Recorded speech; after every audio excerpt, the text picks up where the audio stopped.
为什么一个小小的咳嗽这么难治？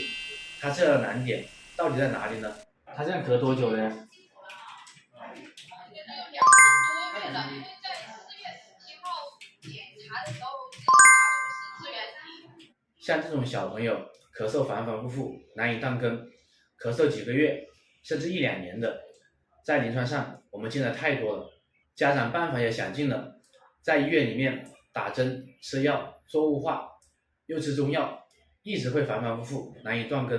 之前的也是吃的药的。吃了阿奇是吧？吃了阿奇。哎，你吃了几天中药了呀？你在那边？2天了。吃了2天，咳嗽没有减轻是吧？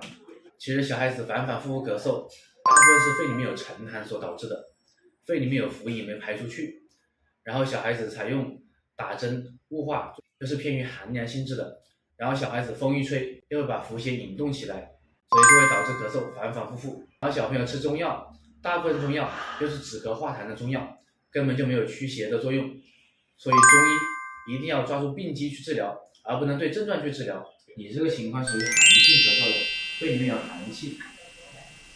寒性咳是吧？对，那种出汗呐，那种风一吹就会邪就会进来，那种咽哑性咳，这样不停的清嗓子咳嗽。对。所以我们应该怎么治疗？第一点，我们要吃中药，把沉汗给去掉，去掉沉汗之后，小孩子的舌苔会变得比较薄白。